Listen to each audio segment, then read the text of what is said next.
Hey guys, I'm Joe. I'm going to show you how I set the ignition timing on a cb160. This should also be the same for a cb175 and probably the 200. After you put in new points, you want to make sure the ignition timing's right. And so I put some new points in here. First thing I'm going to do is try to test, make sure that I got everything good. I'm going to do that by putting one to ground, one to, well, here, put it on this wire here. Actually, we gotta keep that. I'm gonna keep it, so make sure that. Alright, so I'm gonna hold that to the ground, hold this to the wire.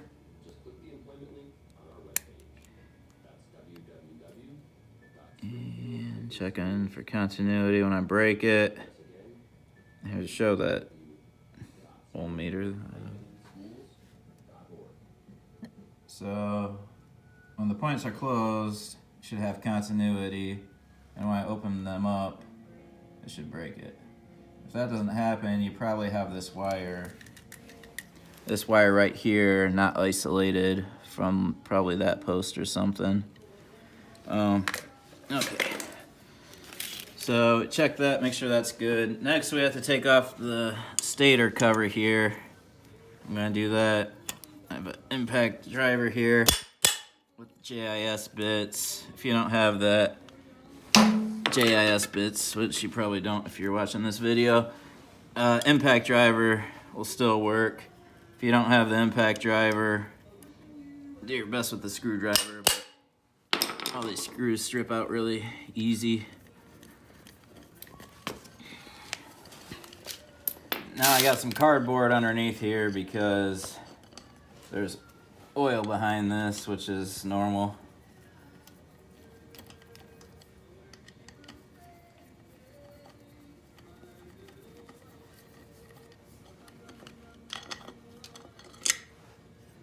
And usually a little bit of oil drips down. I'm not even sure if this bike has oil in it.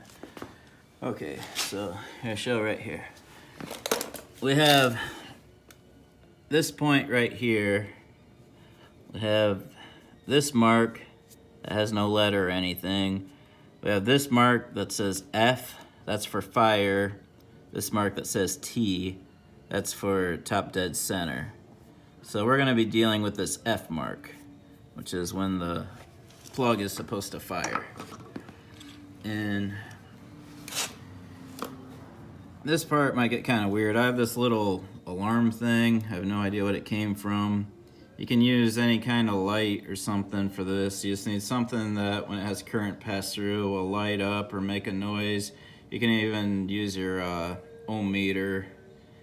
The sweep kind's good if you want to know right when current is passing. So I like to use this one to ground it.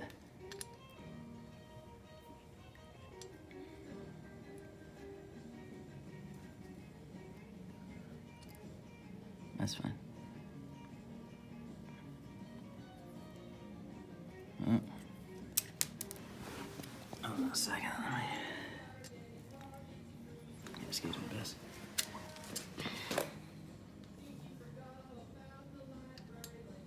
All I'm trying to do here is ground the one wire. It doesn't matter where you ground it. This is usually the easiest way for me. And this other one I want somewhere on here, which can be kind of tricky. Just kind of wrap it around there and it should hold. Now I'm gonna flip on the ignition. I'm gonna crank it.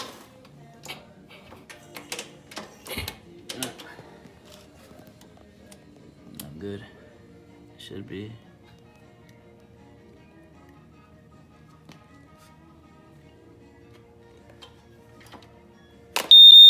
There we go. I gotta connect this better. That's my alarm there, so I gotta rig this up a little better. It's loud. Oh, it's not too loud.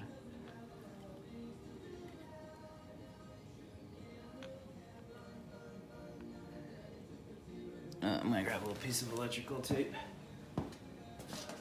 If it has a pause. What? You can pause it if it has a pause. I don't know.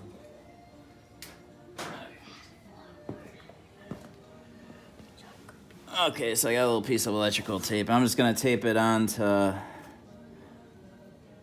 this little bracket that the wire is on. Okay. So that should be good enough for now. Now what we want to do, we're gonna get a 14 millimeter wrench and turn this over using this bolt. And we want, when the F mark lines up with that there, we want that alarm to go off. Like at that exact moment.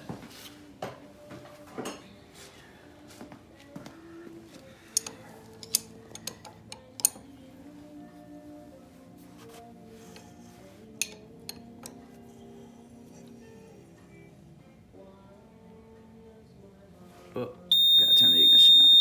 All right, see, I went too far. Now I'm gonna come back to this unmarked mark and then do it again.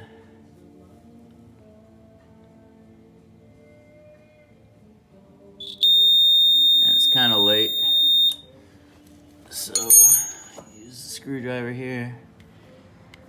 This point setup has this little screw here that you can adjust the points with easy. There's different point setups for the cb160, I know. So we were late, so we wanna, okay. And then I'm gonna snug these up, but not too tight. So make sure when you buy points, you know what base plate you have, because there's different ones. All right, turn the ignition back on, crank it.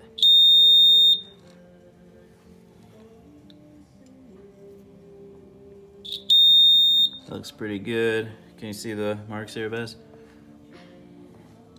Yes, So right when that F mark lines up with that, we got our alarm going. All right. And now we just tighten this up. You don't really have to worry too much about point gap. That's kind of just to get you started.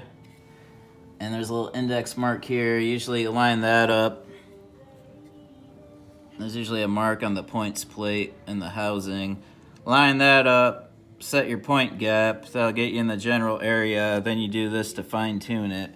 And the manual says to go back and check the gap again, but if you change that gap, you're gonna change the timing. So I'd recommend just going this way. All right, hope that helps. We'll see ya.